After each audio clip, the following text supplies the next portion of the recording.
Dave Inks. I build and design water striders. I want to show you how to put them together and a few tricks I've learned. The whole package comes in a nice backpacking bag that's a dry bag. It weighs about 18 pounds. So let me pull it out of here. It'll fit in the trunk of your car. It's easy to handle. These clips hook it on the back of the boat, so you take this dry bag with you with all your gear. It's safe and comfortable. So I'll open it up and show you a few things to do. I always roll the bag up to the back, and that way if it's raining, the water doesn't get in your bag if you don't roll it up tight. But it's easy to handle. I just pick it up like this, dump everything out.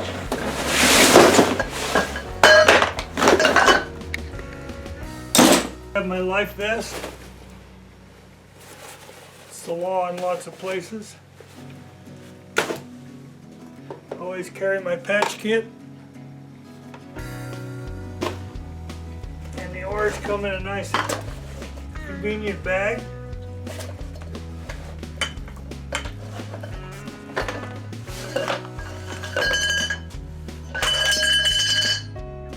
The oars are 3-piece, heavy duty. I've never broken one or bent one. It has its own pump. We use the K pump. It has extra parts and gaskets. No hose, no adapter, and it floats. And it lays right beside you in your boat, so you always have it if you need air. You just put it in like this. Each water strider comes with a roll-up strap that's got nice buckles, clips real easy. And you unroll your boat. Try to pay attention on how it's unrolled so you can roll it back up properly. It's nice to have it as small as possible so you can get it back in the bag.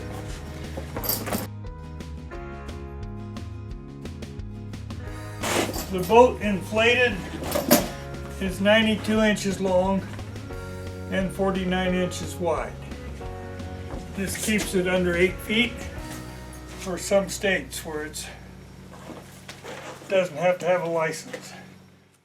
Okay, when you take the strap off, the first thing you do is extend it and clip it around the handle next to the valves, the air valves. Okay, the water strider has 3 air valves.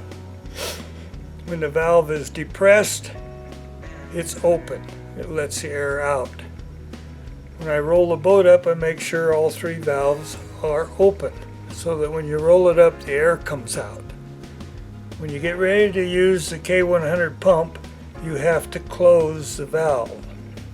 And that's a matter of pushing in, turning a quarter turn, and it snaps up. Now it's closed. And you can pump it up.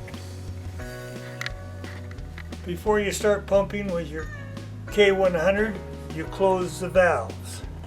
They're open so the air comes out. And then these are Hockley-Roberts valves. You push down, turn a quarter turn, and it snaps up. Now it's closed. There's 3 of these valves. Twist a quarter turn, it snaps shut, and it's ready to put air in it. If it's hard to twist, pull it a little bit.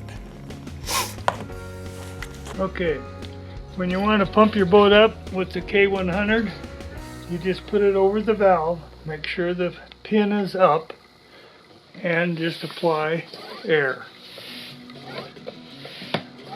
How much air are you going to put in it? About 3 pounds. And 3 pounds is when it just barely dents with your finger. That's 3 pounds. If you get a little harder than that, it doesn't matter. All you have to do to let air out is push down on the valve stem. and air will come out. The air ride seat, the inflatable floor, is easy to fill. If it's too hard, just reach back, let a little air out so you're comfortable when you sit down on it. If it's too hard, you'll roll around a little bit. So it's nice to have this seat about 2 pounds, 2.5 pounds. Okay, we're going to install the oars. The oars go on the spindle. You take the net off. And it's got a string so you don't lose it. And the oars are 3-piece. You can stick them together, push this pin down, snap it in the hole. You want to hear it click. Like that. The handle goes here. And when you see this black residue from extensive use, clean them off once in a while. It fits better. Then you stick it on the spindle, wiggle it around a little bit, take the oar nut and twist it on. It should spin nice and free. You want the handles to always face forward. The way to use your oars is just reach ahead of the oar lock, grab it carefully, simply, and twist your wrist. It just flips right up, your hand will slide up, and you're ready to row. So when you get ready to row, you put your feet against the foot strap, reach over, a simple wrist flick, you're in the water, ready to go. So, one thing that a lot of guys do, they leave the oar in the water. Don't do that, ever. You're either rowing or your oar is flat to the side of the boat like that. And keep the handles forward because you can see how quick I'm in the water and I can move really quick. If you have it back here with the blade in the front, you'll come around, hang up in your shirt or your jacket, and you're going to hit what you didn't want to hit. Not good for you. Okay, when you're floating down the river or out in the lake, you can put your feet against the foot strap. Don't put them on top of the foot strap. It takes too long to get your foot down and it might get tangled up. So about at your big toe joint or at your arch. And you want your knees to be straight. You don't want them up like this. So you can adjust your backrest. You can pull it forward or you can loosen it and slide it back. So get it to where you're comfortable and your feet are down and your heels are below your butt. That takes the pelvic tilt out of your back, lower back, and makes it much more comfortable. If you're fly fishing, you undo the stripping apron and it comes right across the boat, velcros down. It has little wind troughs in it and it has a 36-inch ruler on it. The wind troughs are designed so things don't fall off and go into the water.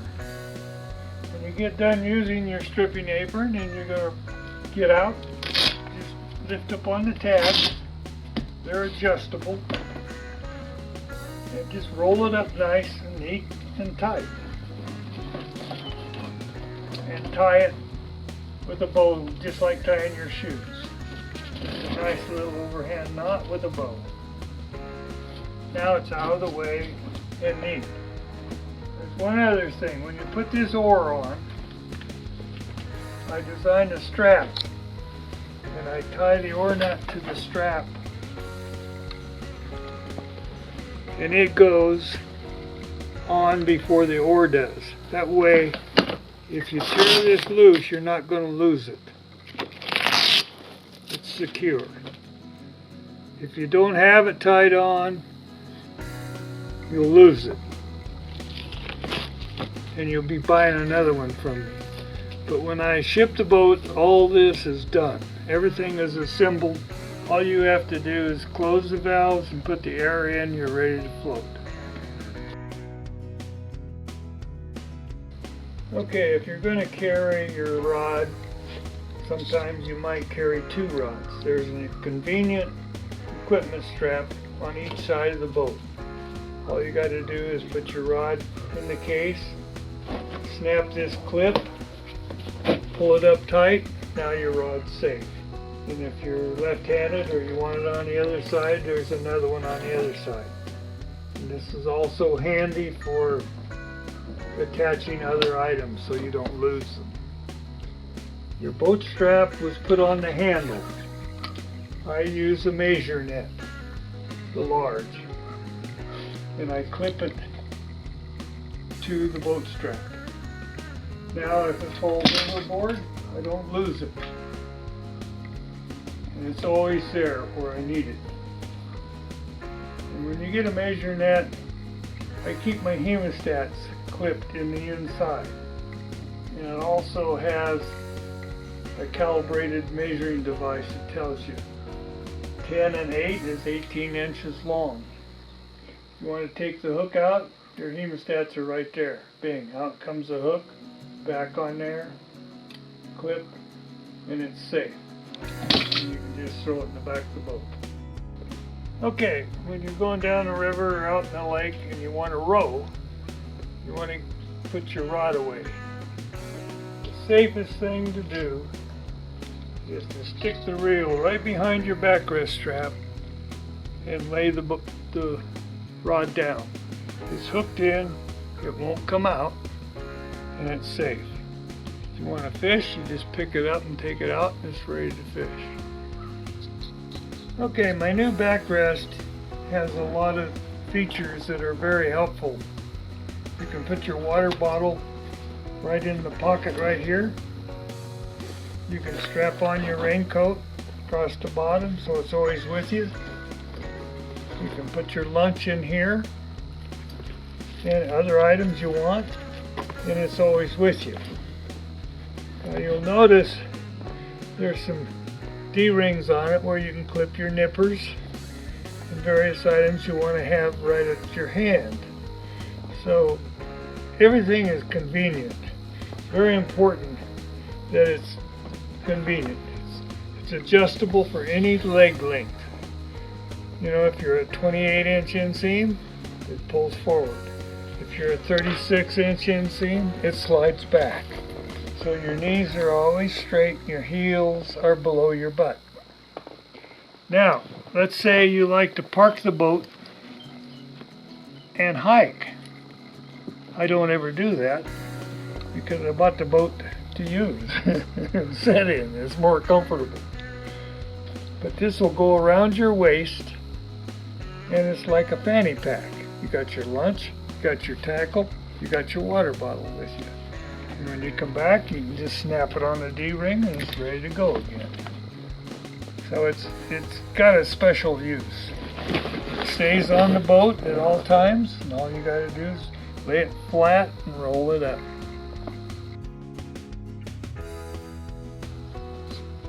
Water Strider has 12 D-rings on it, and they're all stainless steel, heavy duty. They never corrode, and they have a good purpose.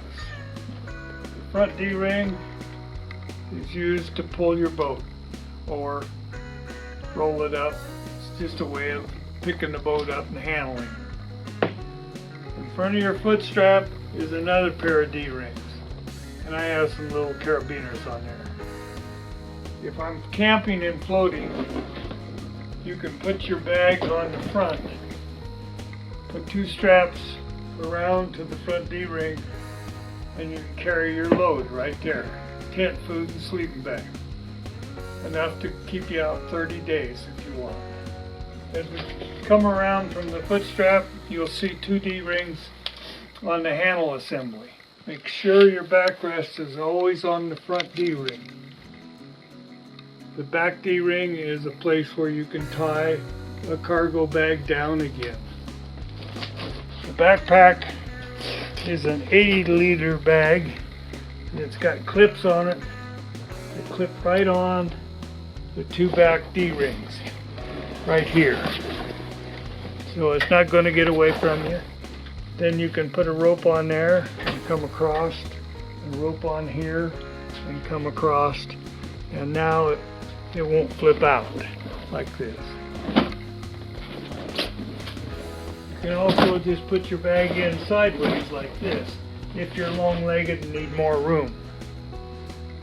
It's a common dog leash, and it's always on my boat. I just lay it in the back and roll it up. But if I want to walk up the river and pull the boat, I just hang on to the dog leash. The easier you pull on it, the better it is. If you pull hard, it bites into the water. If you just pull easy, it floats right on top. The boat is very light and very easy to pull in fast water. Here's a tip I want to tell you about. I have learned the hard way. When you get out of your boat, tie it to a tree. I even put a big boulder on this air ride seat, because if the wind comes up, which it often does, it'll blow the boat away and you'll be in trouble. So this leash, I put it around a root and I tie it tight. And that way when you get up in the morning, your boat's still there. It's really important. We use helicopters and fly in the backcountry in New Zealand, Alaska, Chile, all over the world. And if you lose your boat, you know, you're going to have to walk out. And a lot of these places don't even have trails. They're really wilderness experiences. And it's a joy, but just make sure you tie your boat. I've lost several. Having too much fun. Well, I hope these tips will help you enjoy your boat more. You know, if you have any questions, you can call me anytime. My cell phone's always right in my pocket, right there. While you're on the site, you know, go to the shopping center and look at the products. You'll find some of them you will need. These are specialized products designed by me mostly, and they have a purpose. Some places you don't need everything, but some of the stuff you'll want to use. It's like this soft rod case. It's designed to hold 2-piece, 3-piece, and 4-piece fly rods. And it's very convenient. Even if you're walking and hiking, you don't get your rod stuck in the bushes and break the tip. So, and it straps on the boat and it's very comfortable. You know, I have air pumps that pump the boat up and shuts off automatically. When you get old like me, it's wonderful. I use one of those pumps all the time. If you have questions, you know, please feel free to call me any time of the day or night. I'm either on the water fishing, having a good time with my boat, or I'm in bed trying to recuperate.